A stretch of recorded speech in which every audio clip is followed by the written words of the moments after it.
Greetings to you, voyeurs from another realm. Many of you have asked about my pony supremacist movement, and I believe it's time for some answers. Most don't understand why I'd wish to overthrow the Alicorns, if not for personal gain. It's true that I used to be a selfish and short-sighted racist, blaming my problems on the Alicorns, keeping down the glory of the unicorn race. Just saying that leaves a foul taste in my mouth now. It is in great part thanks to the powers I have gained from interacting with you that I now see a broader perspective on the situation. My goal has not changed, but my motivations have. Ponykind isn't downtrodden, and our living conditions have never been better. Our cities and towns brim with happy ponies creating spontaneous, cheerful musical numbers. The population overwhelmingly supports Alicorn rule, and our quality of life would plummet without their protection. However, most of the population is blissfully unaware of how close we have come to disaster and the rising threats to ponykind. We have to decide now, before the choice is no longer ours, if we're going to be an independent species or forever tie our destiny to the Alicorns. The threats facing ponykind are like disease. We vaccinate our children against that which could cripple or kill them, but we allow them to be exposed to regular diseases to build their immune system. A child kept in a protective bubble away from all germs will eventually become unable to leave that bubble due to an underdeveloped immune system.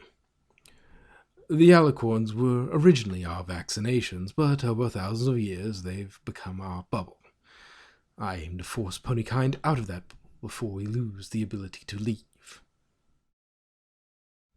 Consider, if tomorrow the Alicorns are defeated by some external threat, Discord, Tyrek, Chrysalis, or something new. What if they just decide they're bored with ponykind and fly away? Optimistic projections show Equestria would be thrown into chaos as all authority of the current government flows from the Alicorns. The dragons and griffins would seize half our territory before encountering any meaningful resistance. We've come unacceptably close to this happening many times.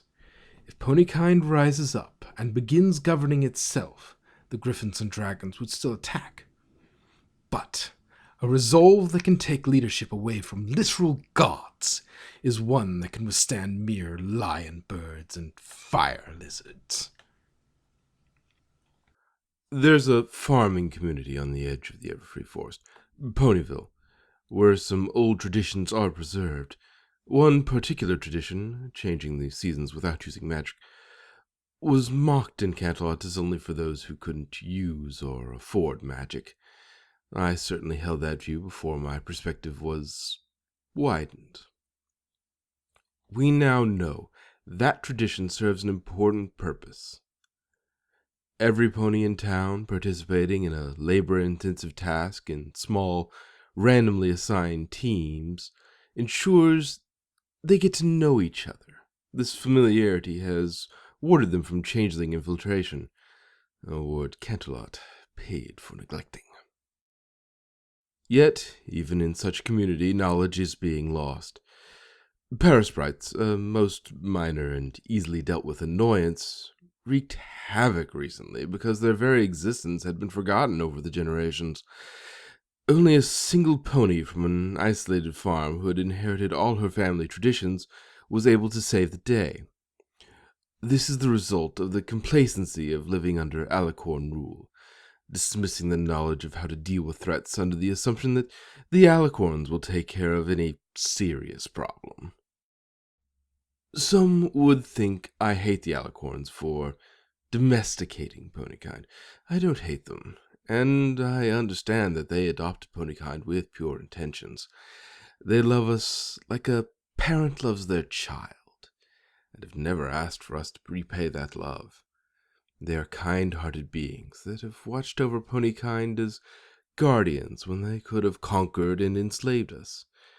The situation we're faced with is a product of the difference in our lifespans. To beings of unlimited lifespan, ponykind exists almost like a single entity, in the same way a pony would view a forest. Meanwhile, ponykind has seen hundreds of generations under their rule, such that living without Yalicorn protectors has faded from our collective memory. Yet, to the Alicorns, we're still the same group they adopted thousands of years ago. So long as we stay under their rule, we'll always be the same ponies they rescued millennium ago. The most ideal outcome of my revolution would be for the Alicorns to step down from their positions as rulers, and instead become honored guests of Equestria. Their very presence is a deterrent to other nations that are envious of our resources. Even if they're not in a position of leadership, the government authority would shift to one chosen by ponykind. We'll need to relearn how to govern ourselves, and we'll certainly make mistakes along the way. Yet, even as we make mistakes, they will be our mistakes to make and learn from. Understandably, most ponies will object to such a change.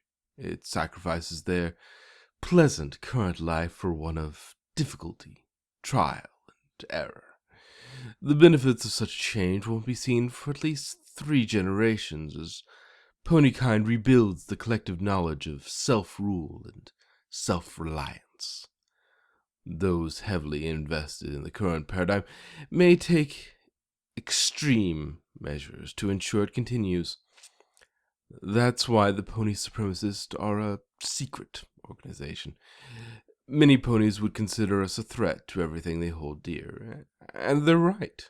The Alicorns genuinely love ponykind, and all they ask is that we be happy. Now that I have tremendous power, I can understand their perspective. I believe they'd lay down their lives to protect us, but that would be a meaningless sacrifice. As it stands, ponykind would likely perish without their protection. Out of respect for their love, we need to stop relying upon their love for our survival. The Alicorns will never ask more of us, so we need to ask more of ourselves. And someday, generations from now, ponykind will be able to say thank you to the Alicorns as equals.